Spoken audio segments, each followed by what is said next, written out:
Good morning class. आज हम लोगों का 18 चैप्टर स्टार्ट होने जा रहा है, अविकारी शब्द। तो आइए देखते हैं अविकारी शब्द किसे कहते हैं। अविकारी शब्द वो शब्द होते हैं जो अपने मूल रूप में स्थायी रूप से बने रहते हैं, इनमें कभी परिवर्तन नहीं होता है। जो मूल रूप से अपने स्थायी रूप में बने रहते हैं, इनमें कभी परिवर्तन नहीं होता है। ऐसे शब्द जिनमें कभी परिवर्तन नहीं होता है, ये शब्द सदैव अपने मूल रूप में ही बने रहते हैं। इन शब्दों को अव्यय भी कहा जाता है या अविकारी शब्द भी कहा जाता है। इसके कितने भेद होते हैं? 5। पहला हो गया क्रिया विशेषण।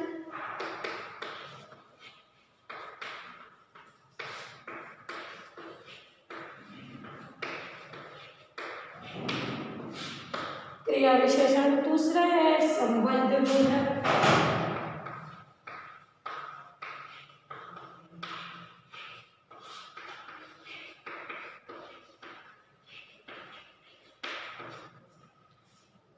तीसरा है समुच्चय बोधक।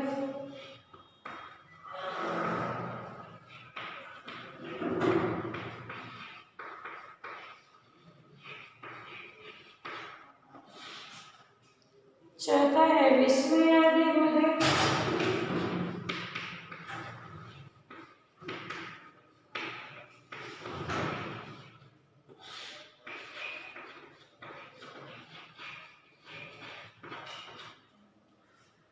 निपात।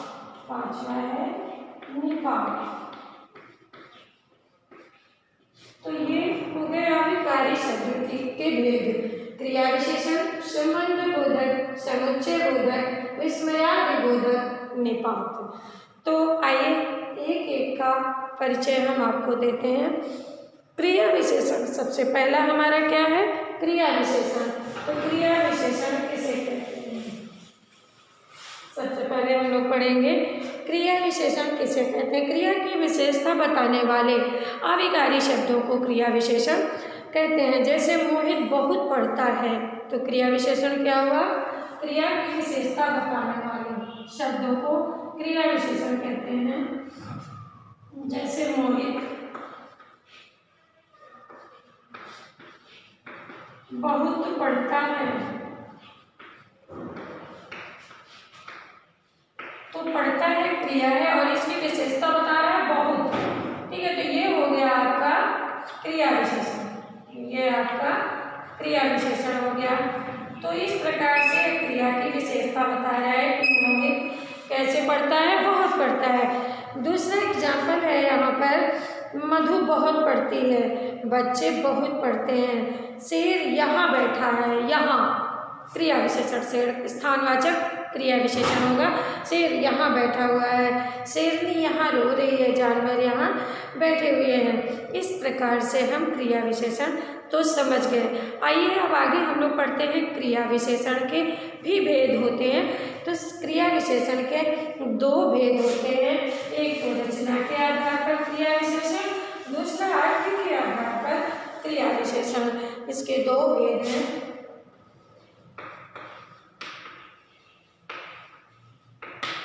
पहला है रचना के आधार पर,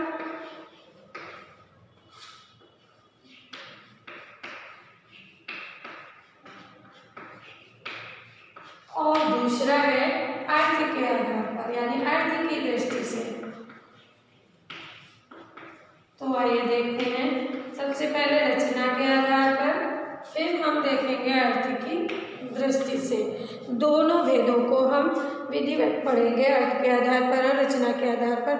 तो रचना के आधार पर क्रिया के भेद कितने होते हैं? क्रिया विशेषण के भेद आइए हम देखते हैं। रचना के आधार पर क्रिया विशेषण के भेद जो होते हैं वो 2 प्रकार के होते हैं, मूल क्रिया विशेषण और यौगिक क्रिया विशेषण। मूल क्रिया विशेषण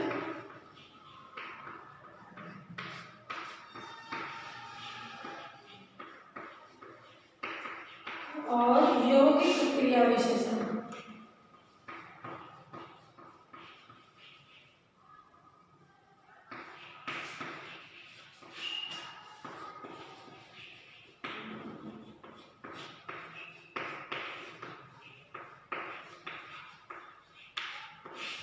तो मूल क्रिया विशेषण क्या होते हैं? कुछ शब्द मूलतः क्रिया विशेषण ही होते हैं, ये किसी अन्य पद अथवा प्रत्यय को जोड़कर नहीं बनते।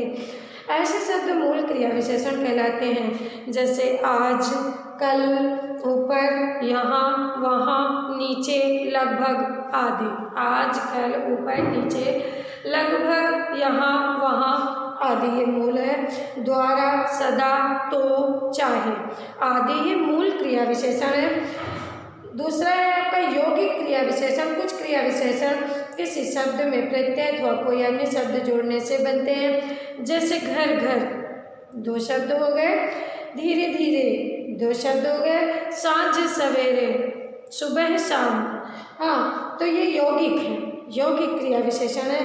यदा कदा, जहाँ तहाँ, हाथ हाथ यानी हाथों हाथ, दिन रात, यथाशक्ति शक्ति के अनुसार। तो ये सब क्या है? यौगिक क्रिया विशेषण है। मूल क्रिया विशेषण जो है वो मूल रूप से होते हैं, वो बदलते नहीं, एज इट इज बने रहते हैं। ऐसे ही आइए हम लोग पढ़ते हैं अर्थ के आधार पर क्रिया विशेषण।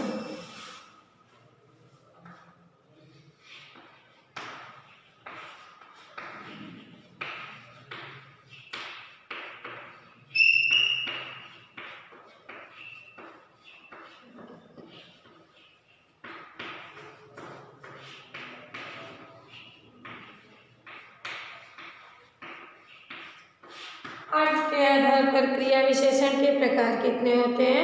3। तो तीनों को 4 होते हैं, चारों को हम लोग पढ़ते हैं। पहला है कालवाचक क्रिया विशेषण। कालवाचक यानी समय का बोध कराएगा, कालवाचक। दूसरा स्थानवाचक, तीसरा है परिमाणवाचक और चौथा है रीतिवाचक। कालवाचक जो शब्द क्रिया के होने काल अथवा समय का बोध कराते हैं। जैसे मैं प्रातः टहलने जाता हूँ, तो प्रातः क्या हो गया? क्रिया विशेषण हो गया और कालवाचक हो गया। मैं प्रातः टहलने जाता हूँ, गगन परसों दिल्ली जाएगा, मैं कल आगरा जाऊँगा, आदि आदि ये कालवाचक क्रिया विशेषण।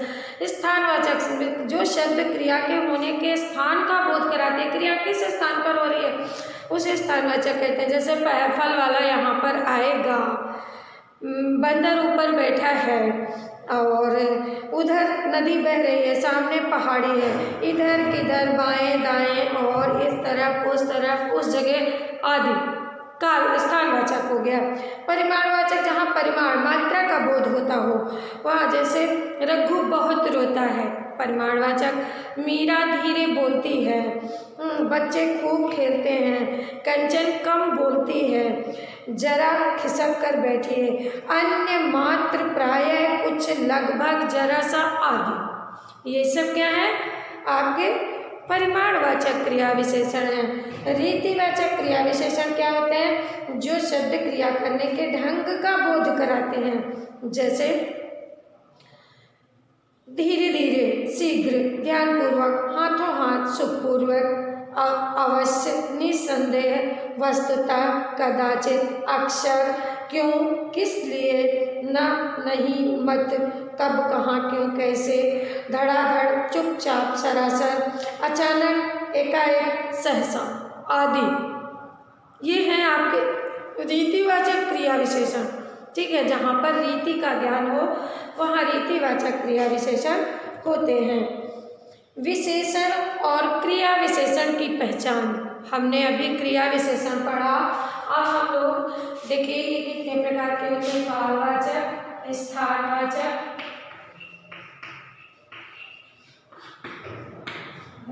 परिमाणवाचक,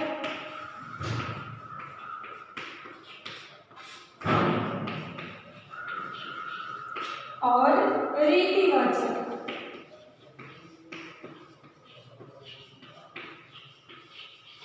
तो ये हो गए हमारे क्रिया विशेषण। अब हम लोग नेक्स्ट टॉपिक में पढ़ने जा रहे हैं क्या?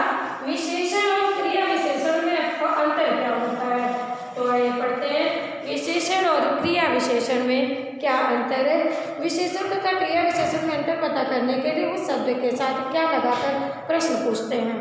विशेषण क्रिया विशेषण में अंतर पता करने के लिए उस शब्द के साथ क्या क्वेश्चन मार्क लगा करके पता करते हैं, उसके बाद जो आंसर प्राप्त होता है वो होता है क्रिया विशेषण।